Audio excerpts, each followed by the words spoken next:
আল্লাহ রাব্বুল আলামিন তিনি বলছেন ইন্না আকরামাকুম ইনদাল্লাহি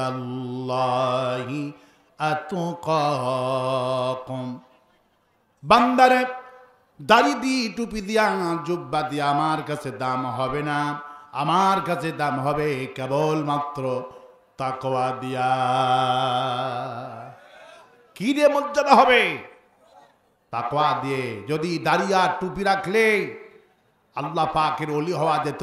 রবীন্দ্রনাথ ঠাকুর তো সবার আগে আল্লাহ পাকের ওলি হয়ে যেতে। রবি ঠাকুরের মুখে দাড়ি আছে না নাই? টুপি আছে না নাই? দেখলে মনে হয় জামাত ইসলামের আমি তিনশিলা দিয়াইছে, কিন্তু বেটা আস্ত মুশরিক এবং বামপন্থী। বামপন্থী রামপন্থীরা যতই টুপি আর জুব্বা লাগা কোনো ফায়দা হবে না। তাহলে এই মাহফিল শুনতে আসতে পেরে খুশি না বেদা? এবার ঠাকুরগাঁবাসীকে দেখতে চায় কারা কারা খুশি আছেন, হাত দুটি উঁচু করে আল্লাহ রাব্বুল আমিনে দেখায় দেন।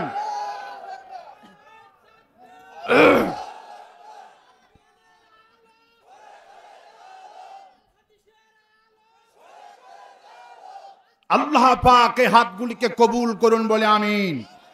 আর আসতে বলে আমিন। ঠাকুরগাঁয়ের মাটি হলো কোরআনে কারিমের ঘাঁটি, ঠিক কিনা বলেন? ঠাকুরগাঁকে আমি খুব ভালোবাসি। ঠাকুরগাঁয়ের মানুষ কোরআনকে বেশি ভালোবাসে। সুবহানাল্লাহ। ঠাকুরগাঁকে ভোলা যায় না। আল্লাহ পাক এই ঠাকুরগাঁয়ের জমিনকে কোরআনের জন্য কবুল করুন। আমি আজকের প্রধান অতিথির কথা শুনে খুশি হয়েছে। উনি যখন বক্তব্য দিচ্ছিলেন মনে হয় জামাত ইসলামের কোনো নেতা কথা বলছেন। আবার অনেক জায়গায় যাই, অনেক বিএনপি নেতাদের কথা শুনলে মনে হয় আওয়ামী লীগও ফেল, ঠিক কিনা বলেন? কিন্তু আজকের নেতার কথা শুনে আমার কলজে ভরে গেছে। সব নেতারা সব জায়গায় সমান হয় না। আজকের নেতাকে আল্লাহ পাক কোরআনের জন্য কবুল করুন। ওনার কথা, উনি সাইদি সাহেবের কথা বলেছেন, তাফসীরের কথা বলেছেন। ইন্নাল্লাহা ইয়ারফাউ বিহাদাল কিতাব। একটা মানুষের যে সম্মান হয়, মর্যাদা হয়, এর মূল কারণ হলো কোরআন। আর একটা মানুষের যে পতন হয়, মূল হলো কোরআন।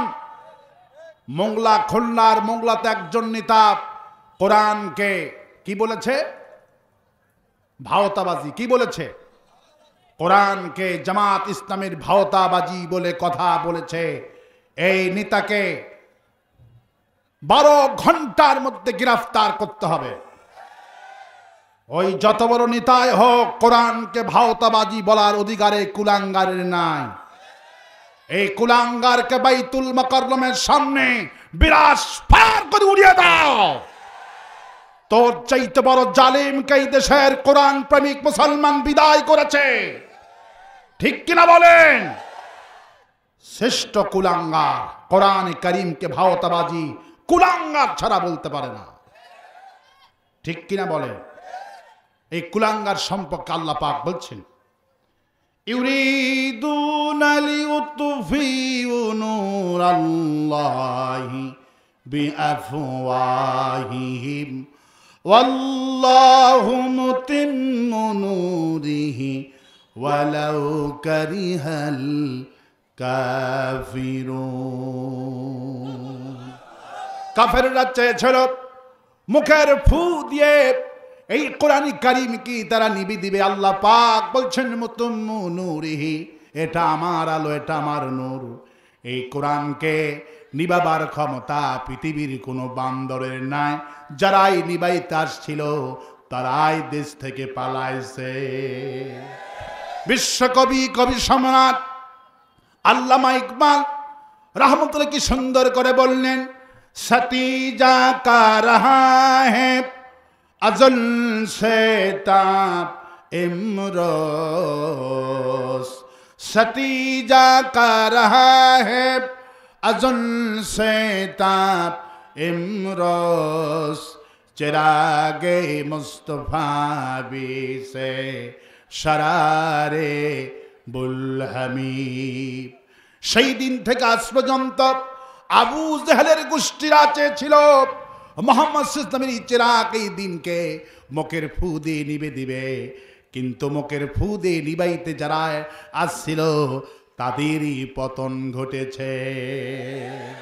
قال رسول الله صلى الله عليه وسلم إن الله يرفع بهذا الكتاب।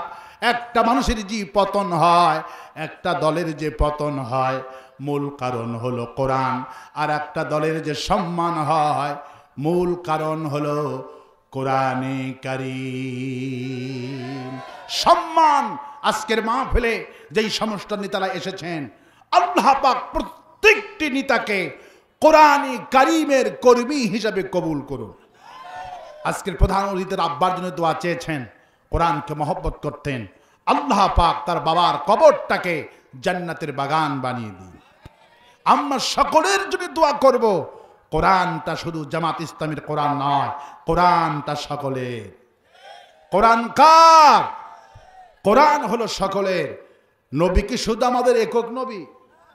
সকলের নবী। নবী কার নবী? সকলের নবী। আল্লাহ কি শুধু আমাদের? আল্লাহ পাক হলেন সকলের, কোরআন হলেন সকলের, নবী হলেন সকলের। সুবহানাল্লাহ। এই জন্য বিশ্বকবি কবি সম্রাট আল্লামা ইকবাল বলছেন, হর মে পাক ভি আল্লাহ ভি কোরআন ভি এক কুসবরি বাতি জোতে জো মুসলমান ভি এক। হে মুসলমান, তোমরা সকলেই তো বলো আল্লাহ আমাদের একটা, কোরআন আমাদের একটা, নবী আমাদের একটা। আল্লাহ যদি এক হয়, কোরআন যদি এক হয়, নবী যদি এক হয়, ঘোষণা করো আমাদের দলও হবে একটা। আল্লাহ যেহেতু একটা, কোরআন যেহেতু একটা, নবী যেহেতু একটা, আমাদের দলও হবে একটা। সেই দলের নাম কোরআন শরীফে আছে। আমাদের দলের নাম কোথায় আছে? আল্লাহ পাক বলেন, ইন্নাদ-দীনা ইনদাল্লাহিল ইসলাম। আমার একটা দল আছে, আমার পছন্দ দল, আমি নাম রেখে দিলাম, সেই দল হলো ইসলাম। আল্লাহু আকবার। আল্লাহর পছন্দের দলের নাম কি? ইসলাম। সেই দল করতে রাজি আছেন? কারা কারা রাজি নাই হাত তোলেন। এবার টাইট হয়েছে, আলহামদুলিল্লাহ বলে। আল্লাহ পাক আজকের মাহফিলকে কবুল করুন। আমি আপনাদেরকে তাফসিরে ঢোকার আগে একটুখানি কষ্ট দিয়ে নিব। মাহফিল কমিটিকে দেখতে পেলাম সবগুলি যুবক, সবগুলি শহীদ আবু সাইদের উত্তরসূরি। আল্লাহু আকবার। আমি যুবকগুলি দেখে খুব খুশি হয়ে গেছি। এদের উদারতা, আলহামদুলিল্লাহ। মাইক আলার হায়াত কেলা দারাজ করে দিই। মাইক সুন্দর না হলে আলোচনা সুন্দর মজা পাওয়া যায় না। আমার বন্ধুগণ, এরা সব খাব্বাবের উত্তরসূরি, বিলালের উত্তরসূরি। এরা আয়োজন করেছেন 10-এর লাঠি একে